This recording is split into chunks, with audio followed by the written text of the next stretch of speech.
2026 ജനുവരി 30-ന് US നീതിന്യായ വകുപ്പ് പുറത്തുവിട്ട ജെഫ്രി എപ്സ്റ്റീൻ ഫയലുകളിൽ പ്രധാനമന്ത്രി നരേന്ദ്രമോദിയെക്കുറിച്ചുള്ള പരാമർശങ്ങൾ പ്രധാനമായും എപ്സ്റ്റീന്റെ ആഗോള നേതാക്കളുമായുള്ള ബന്ധം സ്ഥാപിക്കാനുള്ള ശ്രമങ്ങളുടെ ഭാഗമായാണ് കരുതുന്നത്. 2017-ൽ നരേന്ദ്രമോദി നടത്തിയ ചരിത്രപരമായ ഇസ്രയേൽ സന്ദർശനത്തിൽ തന്റെ ഉപദേശം ഉണ്ടായിരുന്നുവെന്ന് എപ്സ്റ്റീൻ അവകാശപ്പെടുന്ന ഒരു ഇമെയിൽ രേഖ ഉണ്ട്. ഈ സന്ദർശനം അന്നത്തെ യുഎസ് പ്രസിഡന്റിന് ഗുണകരമായ രീതിയിൽ ഫലിച്ചു എന്നും ഇമെയിലിൽ പറയുന്നു. 2019-ലെ ഇന്ത്യൻ പൊതു തെരഞ്ഞെടുപ്പിന് സമയത്ത് നരേന്ദ്രമോദിയും പ്രസിഡന്റ് ട്രംപിന്റെ മുൻ തന്ത്രജ്ഞൻ സ്റ്റീവ് ബാനനും തമ്മിൽ ഉയർന്ന തലത്തിലുള്ള കൂടിക്കാഴ്ചകൾ ഏർപ്പാടാക്കാൻ എപ്സ്റ്റീൻ ശ്രമിച്ചിരുന്നതായും രേഖകൾ സൂചിപ്പിക്കുന്നു.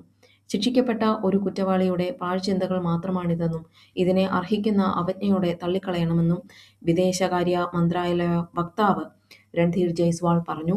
മോദിയുടെ 2017-ലെ ഇസ്രയേൽ സന്ദർശനം സാധാരണ നിലയിലുള്ള ഒരു നയതന്ത്ര സന്ദർശനം മാത്രമായിരുന്നുവെന്ന് ഉദ്യോഗസ്ഥർ വ്യക്തമാക്കി. തെളിവുകളുടെ അഭാവവും ചൂണ്ടിക്കാട്ടുന്നു.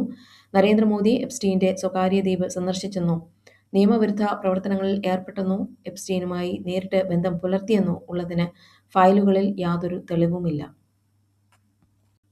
പ്രമുഖ വ്യവസായിയും കോൺഫിഡന്റ് ഗ്രൂപ്പ് ചെയർമാനുമായ സി.ജെ. റോയിയുടെ മരണത്തിൽ പോലീസ് പറയുന്നത് ഇപ്രകാരമാണ്. മരണത്തിന് തൊട്ടുമുൻപ് ആദായനികുതി വകുപ്പ് ഉദ്യോഗസ്ഥർ അദ്ദേഹത്തെ ചോദ്യം ചെയ്തിട്ടില്ലെന്നും ഓഫീസിൽ തർക്കങ്ങൾ നടന്നതായി CCTV ദൃശ്യങ്ങളിൽ ഇല്ലെന്നും പോലീസ് പറയുന്നു. കേരള മുഖ്യമന്ത്രി പിണറായി വിജയൻ വത്തിക്കാനിൽ മാർപ്പാപ്പയുമായി കൂടിക്കാഴ്ച നടത്താൻ അനുമതി തേടിയതായും അതിന് വത്തിക്കാൻ അനുമതി നൽകിയതായും റിപ്പോർട്ടുകൾ സൂചിപ്പിക്കുന്നു. മാർച്ച് 4-ന് രാവിലെ 10 മണിക്ക് മാർപ്പാപ്പയെ നേരിൽ കാണാനും ഹസ്തദാനം നൽകാനുമാണ് അനുമതി ലഭിച്ചിരിക്കുന്നത്. മുഖ്യമന്ത്രിയോടൊപ്പം ഡൽഹിയിലെ കേരളത്തിന്റെ പ്രത്യേക പ്രതിനിധിയായ KV തോമസും വത്തിക്കാൻ സന്ദർശിക്കുമെന്ന് പറയപ്പെടുന്നു.